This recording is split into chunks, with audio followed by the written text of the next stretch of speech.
This is another panel looking at connecting with and supporting young talent. 4 more people with great experience, great programs, great insights. So I'm going to begin like last time by just getting each person to quickly introduce themselves. Just a few sentences, 60 seconds on what it is that you do, and then we'll get going. So why don't we start with Lyle? Thanks, Chris. Hi, everybody. Good afternoon. So my name is Lyle Bignon. I'm a music consultant based in Birmingham, UK, working with clients and brands across the UK and Europe. I'm also a nighttime economy ambassador working on behalf of the Nighttime Industries Association. Hello, I'm Denise Stanley, and I run a company called Clock Your Skills, which is non-formal learning at every level from school certificate to PhD. Biggoss, DJ sometimes, run a music studio and run a music publishing company as well. Hi, my name is Maxwell D. I am a UK music artist and I'm also a music facilitator. I run a music workshop and a charity CIC called Serious World. So we'll start with you as you've got the microphone. Thanks. So obviously super interested in this mentoring program. So having had a very long career as a musician within the industry, what was it that inspired you? Well, when did you set that program up, and what was it inspiring you to move into that space? Okay, I set my music program up in 2018, and I've been in the music industry for like over 20 years. Like, we are responsible for creating a genre of UK grime music with my fellow artists like Wiley, Dizzy Rascal, DJ Target is on Radio 1 extra. So for me, being in the music industry for a very long time and coming from the background that I've come from the streets and stuff like that, it was a case of when we was doing it, we didn't really know what we was doing. We was just doing it because we was trying to escape, poverty, trauma, all the stuff that we've grown up in our communities. So it was more like a brotherhood to come together to play music. So the reason for me for doing music was to basically receive love that, we wasn't receiving in our homes. So being successful in it was a case of like learning the music industry, and being in the part of the music industry was a case of learning different things about, things that we wouldn't know about contracts and, how to present ourselves in companies and stuff like that. So going through that journey, being successful in that journey and getting to the next stage of my career, I decided that, well, what is it that I actually want to leave behind when I'm not here no more? And it's okay to be saying that, okay, I've got children and I want to tell my children that I made this song. I wanted to leave actually a legacy behind. So I wanted to be able to still be active in the music industry and leave a legacy for my children to look up to and be like, well, this is what we've done. We ain't just left the music, we've actually changed lives. So that was like my main reason for setting up my music workshop. And I also just didn't want to do it while I was retired, or, I wanted the kids to connect to me while I was still actively in it. So I had all the resources and the platforms to give them while I was still in it. So that was the reason why I decided to do what I was doing. And just quickly explain to us how the program works. So initially based in London, that's right? My music, it's based up and down the whole of the country. I do prisons, universities, schools. It's a 8-week workshop. I don't just do music. I teach them business as well, how to set up trademarks and stuff like that. It's also like a life skill as well. We teach them how to set themselves up in interviews. It's basically giving confidence. It gives them understanding of the music business side of things, PRS, PPO, all that contracts and all the stuff like that. And I have loads of like celebrities that come through, from likes of Ashley Waters to Sugar Babes and all my industry contacts, etc. So I make it really, the kids really engage because they're like, oh my God, they watch them on TV. So it's all about getting into their minds and showing them that there's a way forward. And yeah, that's it basically. So Biggoss, why don't you tell us about the platform that you've built and how your career in music sort of led to setting that up? So if I talk about my studio, I had the studio for about 3 years. I run that with another artist, MC Triller. We set that up because he needed a space that was his, but we also wanted a space that was like of quality, because a lot of the studios that we'd been to previously was like in dingy places, kind of things, like places where you wouldn't be able to bring your family and stuff, in basements with damp and all that kind of stuff. So we just kind of wanted to raise the bar a bit and have something in the city, you know, so that we're part of the kind of musical environment. Do you know what I mean? And be able to kind of nurture artists and have them come through and you know, just hone their skills and be around, you know, professionals that are active as well. So yeah, if I talk about the studio, that's that. But then in the past, I used to have a music company called Tapes UK, and we used to offer like radio plugging, marketing services. Also we did live music showcases at international festivals. So we did a A3C festival in Atlanta twice. We've done Canada Music Week, and each of those events, we brought UK artists to international festivals and allowed them to kind of showcase their talents to international audiences. And we got them funding to do that from PRS. Come back to Maxwell D. I mean, you talked about some of the sort of the bullet pointed, some of the things that you're teaching. Yeah. I think what's really interesting, obviously, when you were starting out, Right. What was fascinating about what you guys did is, because you didn't understand the industry, and in the early days, the industry wasn't interested. No, it wasn't. You sort of built an industry around yourselves. And every time I turned away and looked back, it's like, oh my God. But I suppose and that was very exciting. But at the same time, I assume, although it was very exciting what you built and the way you went about it, with hindsight, there was these little nuggets of knowledge, which is like, I wish someone had told me. Absolutely. Yeah. If I had the knowledge and the wisdom that I had then, I'm not saying I wouldn't be here, but yeah, we would have been able to maybe carve a bigger industry and maybe get our young people off the streets quicker and gave them some more, you know, real gems that would help them, you know, create jobs and just, you know, more, you know, knowledge is power. So yeah, we would have been able to be there a lot faster than where we are today. Because I feel like when I started like 20 years ago, they didn't really want us people on the TV. Like that's just what it was. Like there wasn't really much people on the TV that were. So when I saw the likes of like people like So Solid and stuff like that wearing stuff like we was wearing on the streets from the gangs and stuff like that on the TV, I was like, oh, like this is like, we can do it. We can actually be, you know, come from the streets and be on the televisions and feed our families. So yeah, it was for me, those times to where it is now, it was like, if we just had that knowledge and wisdom, if I could give, when I speak to my young kids, I'm like, you can see the advanced technology that they have now with the social medias and stuff like that. I'm like, listen, if we had YouTube in our times, it would have been much more different. But I'm just grateful that, you know what I mean, that we can actually do that for them now. And I guess when the industry does then catch up and suddenly wants you, I guess you'd be in a better position to ensure, but ultimately you don't get screwed over once the corporates come along. Yeah, I mean, it's about giving them the wisdom and the understanding of how it is, you know, when you're hot, you're not, or just, it's not even just about music. It's about actual personal development and growth. It's about understanding who they are as people, you know, not getting caught up with these likes and views. You know, that you really got to get deep with them about, you know, where they are, where their background is, and understanding who they are as people as well. Because, you know, it's always great. Everybody wants to be in front of the camera and everyone wants to, you know, have the chains and the rapping without, but how does it work as a business? You know, who are they as people? You know what I'm saying? So we're just trying to get on them psychologically in their minds and, you know, helping. Not everybody has to have the star role. There is actually, you know, you got a band, you got the drummer, you got the guitar, you got the, you know, and it's letting them work it like that and just giving them that knowledge so they got confidence to grow properly in the industry.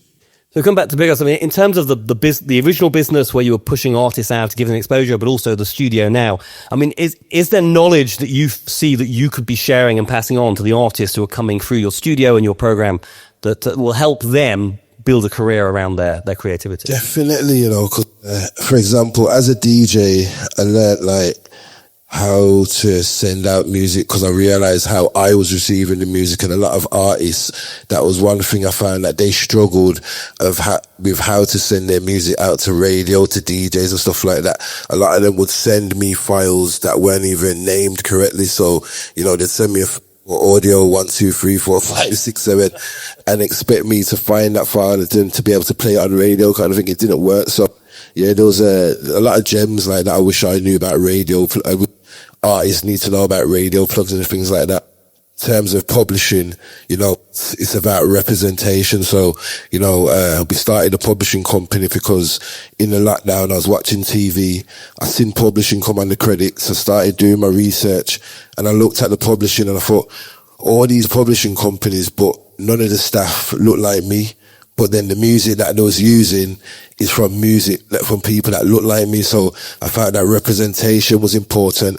And a lot of black artists particularly don't know about music publishing. So they're leaving a lot of money on the table that they using.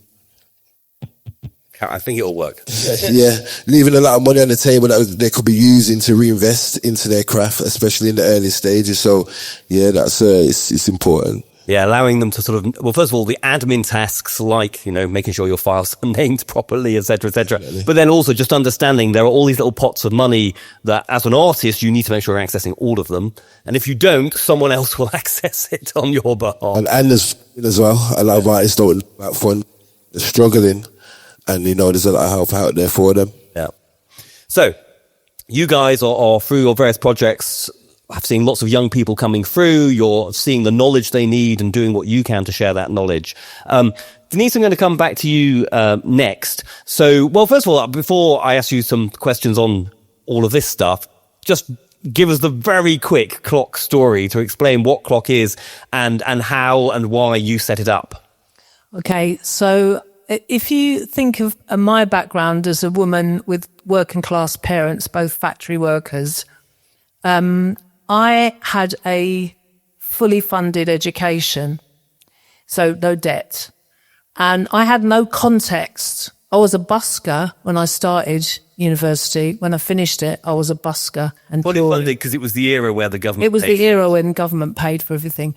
In the 1980s, I was running something called Lewisham Academy of Music, which was rock and jazz musicians who'd taken over an old mortuary and were teaching music to kids who wanted to learn music.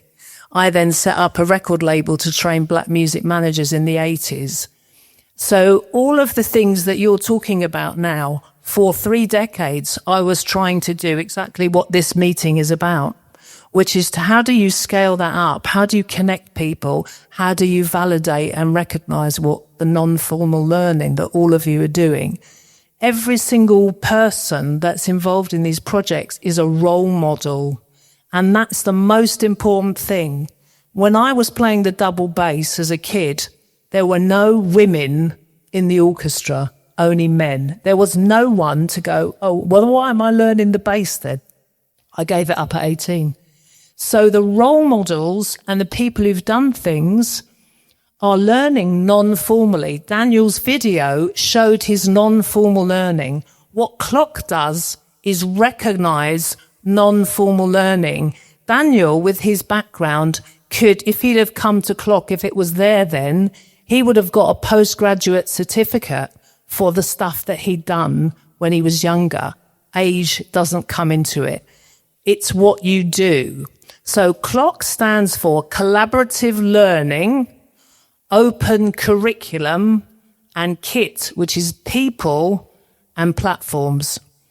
So what we do is we start at the other end of inclusion, not the young people entry level, but the people who have learned everything through what they've done, and we map what they've done over the last 2 years of their work, different projects, no narrative, just stuff that you've done, stage plans, tour plans, tracks, whatever.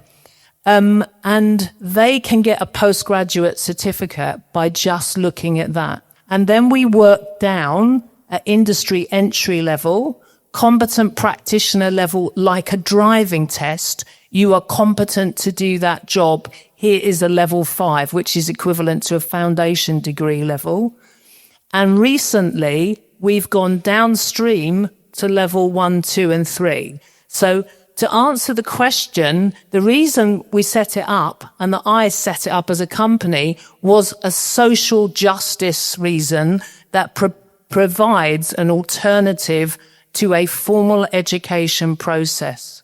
So when we've moved downstream to include people at level 1, 2, and 3, which is everything from school certificate to A levels, that kind of area, it's really important that we include the people who run Clock are the people who are recognised and validated from the industry sector we're talking about. So here we're talking about music, but we also deal with blacksmiths and craft. We deal with film, theatre, dance, and sports and music and health and well-being. And so the Clock framework is, you only get that Clock award because someone from another country who is from that sector validates what you've done. Guess what? That takes us out of the policy agenda of the UK into the global creative industries, which is where we actually are. So in terms of how Clock builds on everything we've been discussing so far today, I think the message that's been running through is obviously there are courses and qualifications we can get in schools and colleges and universities. And for some people, that is the right way. There are some great courses out there. But for a lot of people, that isn't the right way, either because they don't have the money to go the HE route, or because they drop out of school early and then they don't have the piece of paper that you need to get into university, or it's just not the right way to learn for a lot of people. And so we've seen today with the programs we had on the first panel and the programs we just talked about, there are so many other ways to learn. But what you get from going to college or university is the qualification, the validation. So what you are enabling is that we can have these informal ways of learning, but still get that qualification and validation. Yeah, and I think the thing is, one of the key differences, or the two key differences, formal education is all about you as an individual. The industry is about you as a collaborative team, right? So you don't learn those skills.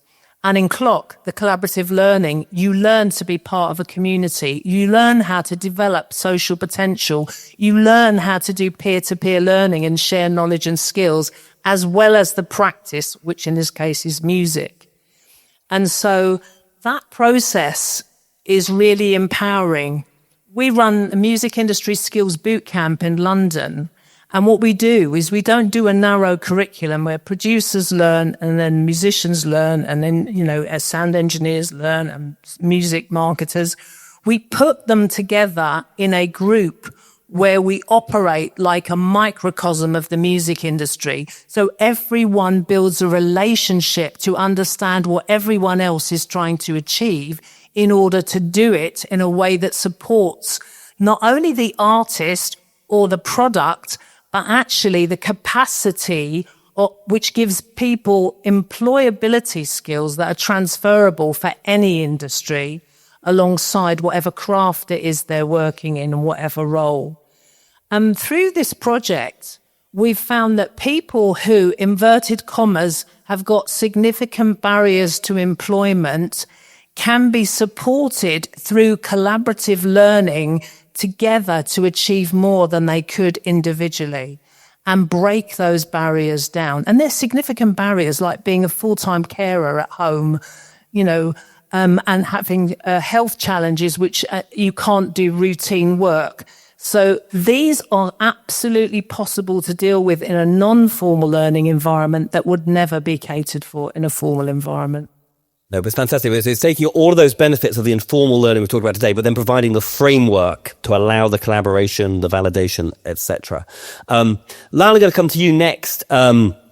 I guess, obviously, you said as a consultant, you have many hats, you work on many projects, but I'm going to hone in specifically on the work you've been doing with FE and HE in Birmingham around work placements. I mean, maybe tell us how that project came about and what it's involved. Yeah, sure. I just add a bit of context, which helps to kind of tell my own story that I grew up in inner city Birmingham, working class Irish household. I got a place at university in Dublin and decided not to go. And the rest of my life was spent actually trying to avoid FE and HE. I ended up lecturing in music business at Birmingham City University for some 12 years in music journalism and some other fields, and then ran the press office for the university after that. And being in direct contact with a lot of the students who, some of them had landed on the music business course after not gaining enough points for other disciplines like journalism or media production, and other students that was their first choice anyway. Prior to that, I'd already taught on the BBC Make It Digital scheme, which really only worked with young people who had fallen out of education or some of the mainstream pathways and routes. I've also done some work for Punch Records around their Gallery 37 program. And as somebody that's grown up around sound system culture, so I work with bands like UB40, Steel Pulse. I've worked with a lot of UK rappers in Birmingham as well. And the one thing that I've always seen as a kind of golden thread between it all is that that willingness to embrace a different way of learning. And sometimes it's not because that person or that individual can't access academic learning. It's a very clear-cut choice and decision that they've made. So in my work with a handful of festivals and venues in Birmingham and the Midlands, including Shambhala, which is in Northants, I have kind of identified a gap in provision. So the festivals and the promoters and the venue operators desperately want to crack the younger market. I mean, that's the dream for a lot of promoters and venue owners and programmers and art centres. They want to develop that younger audience. And at the same time, I saw that young people in and around the West Midlands weren't getting the real world industry opportunities or placement, partly because that was stifled by the universities who were trying to monetize or corporatize or just essentially everything that they touch more or less ruins the general ethos of it from the get-go. And I've worked with multiple of the universities as well. And it seems to be a kind of the administration of the unis just smashes any kind of goodwill or notions that you have around it. So having had that 12 years of contact time with students and understanding what they wanted, and then also working for the festivals, the promoters, the venues, and knowing what they wanted, I developed a framework which treats it essentially as a bona fide job opportunity. It empowers the students. It certainly gives a lot more legitimacy for the venues and the festivals who essentially want a workforce that's almost fit to jump into those roles. We're talking about 18 to 21-year-olds here. We've run it successfully. So we do artist liaison, stage management, content production. And the idea is that I will team them up with a mentor, somebody who I respect and that's got a good deal of experience in the business in their particular area. But the point of that you raised, Denise, which is about, the music industry is very good at producing people in one particular discipline, but that whole crossover, the cross-pollination between roles. I had some guys in my team, which is about 40 strong now. We're also working a bit further out, so Gloucester, Leicester as well. And the idea is that rather than them leaving their 3-year degree course, that they come out with, they leave their 3-year degree course very firmly in their little discipline area without any knowledge of what somebody on the diametrically opposite area of the industry would do. They get to spend time, maybe pushed out their comfort zone. And I know it sounds like an obvious, but not enough people seem to be building it into their programs. The next step for me is, and the reason that I've developed this framework, which is now in its 3rd year, is to fill some of those gaps. But I really want to work out a way in which non-academic, which is my own journey as well, non-academic young people who are aspiring to be industry professionals can jump on it as well. There is a challenge around funding, and I know that's just going to come up again and again and again today. And I've had various conversations already in the morning about, are we looking in the wrong places? Is the model wrong? Are we, I come from a city that's bankrupt at the moment, as a lot of people know. So, hunting for money is is second nature to Brummies. But, the model seems to be working. The students really vibe off it. The industry businesses that I work with are supremely happy with it. So the next step is a bit like you, scaling up, and also taking it away from, no offense to anybody here who works in FE or HE, but, they can be big beasts that move at a glacial speed. And unlocking kind of the flexibility and the financial support is a challenge, even if there's huge value in what we do. So, we're kind of getting to that space where we do it outside of the university. It gives us way more flexibility and creativity as well. It means the students are empowered, that it feels like a job to them. And that's exactly how we treat it.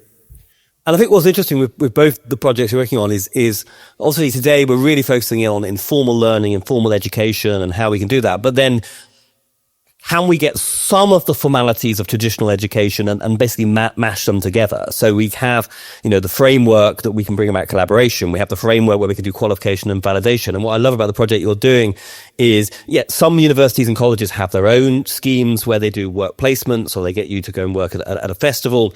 But by almost working with the universities and the colleges, but making it get its own thing. Arm's length. It means that it isn't just that the students from this university get it and nobody else does. I also love the fact that you're working with FE as well as HE, because for many people, FE is a bit more achievable than HE, so we're immediately opening it up. But I think the conversation that you want to have and we want to have is, how do we take it even beyond the FE colleges? Yeah, and it is that 12 years that I spent delivering lots of different modules and marking and all the stuff that comes with working in HE.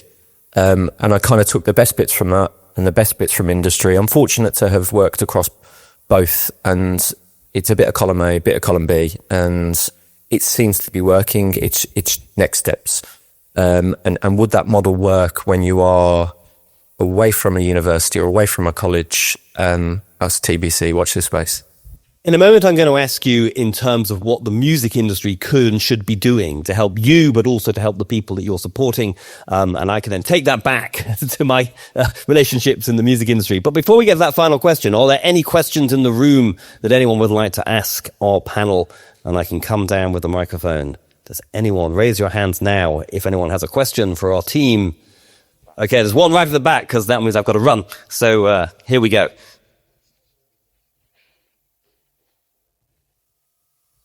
Here we go. Okay. Question for the panel. So you've talked. You've talked a lot about barriers of entry to the kind of music industry. A lot of what young people now feel is that it's not worth the risk, the financial risk, to try and get training to be a performer or sound engineer or whatever. Is there any way we can kind of tell people that there isn't as much of a risk as people believe, or any other way to reach people? So just to clarify on that. So do you mean if you go to college or university, there's a massive cost to getting that education? Yeah, and a big investment of your time as well. Yeah. So 3 years and 30 grand is a big investment in order to then go and work in music. Can I just add that we cover more than is covered in practice in a 3-year music industry degree in 10 weeks, funded by the Mayor of London's office. And within that process, they are at work. They're working for 10 weeks. They have 1 week in where they do a skills discovery workshop, which identifies the skills they've already got so we can start to harness them in practice. And then at the end, we have to get them job interviews and to get them into a job market or be self-employed. And we've had follow-up schemes for self-employment and also for, as I said, barriers to employment, where they get 3 months on a fixed-term contract to understand what the work environment is like. So there are quite a lot of opportunities, but they don't join up the landscapes. And I think what you were just talking about joining up the opportunities. It doesn't have to cost a lot of money. I certainly know that in London, there are people who are doing serial boot camps. So ours is the music industry skills boot camp. They're doing content creation. They're doing different things. So this intense immersive learning, that Clock runs entirely on project-based learning. It's not a curriculum. It's a project that you actually do based on the context you're working in. So I think there are opportunities out there. We're ourselves working on a 60-hour digital program for the music industry that has 100 hours in a local venue. So if you've got a local venue or a project with some studios who are interested in providing that space for the projects that you can get local funding for, our international clock sector experts in the music industry, like Michel Escoffrey, chair of the Ivors, Carl Goulden, producer, they will actually support that. So it's there already. We just need to scale it and let people know. And that's the job I'm doing now. Absolutely legit question, and I don't want to undermine everything you've said there, Denise, because there's so much work that goes on in the room. You're absolutely within your rights to ask that question, and there's a lot flying around for young people that is likely to put them off from applying for a career in music or even to study it. Follow your heart, and I think there's a lot of options out there. As much as the funding climate is challenging, as much as a lot of the live end of music is under threat, there is still a huge amount of options open to you, and you can at any point flip it, change it up, and go and do something else. I mean, the options that are open to you guys are just phenomenal. As much as we're here saying, there's challenges in lots of. There really are a lot of challenges that need to be addressed. But compared to where we were, let's say 10 years ago, 20 years ago, it was a plethora of choice essentially. So I'd say take a step back, look at the breadth of the ecosystem, where this career can take you, the enrichment that it can give you as a person, and don't be dissuaded by some of the kind of more intimidating facts that are flying around at the moment. So finally, in terms of, other than obviously funding is always a challenge for all of this, but are there things that the music industry, record labels, music publishers, festival promoters, the venues, are there things the industry could be doing that would help the young people who want to navigate a career in music? We'll start with Lyle and we'll work our way down. Look beyond their own noses. I mean, there are industry bodies out there that are still London-centric, still run by white, middle-aged, middle-class men that are not representative, that are quite happy keeping it. There's moves in EDI, and I think we're going to talk about that in the session after lunch. But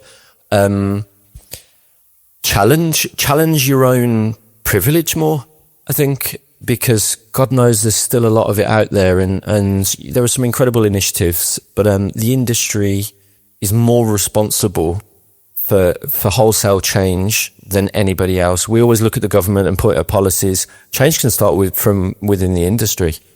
Well, it has, but it's not gone far enough. That's my call to arms.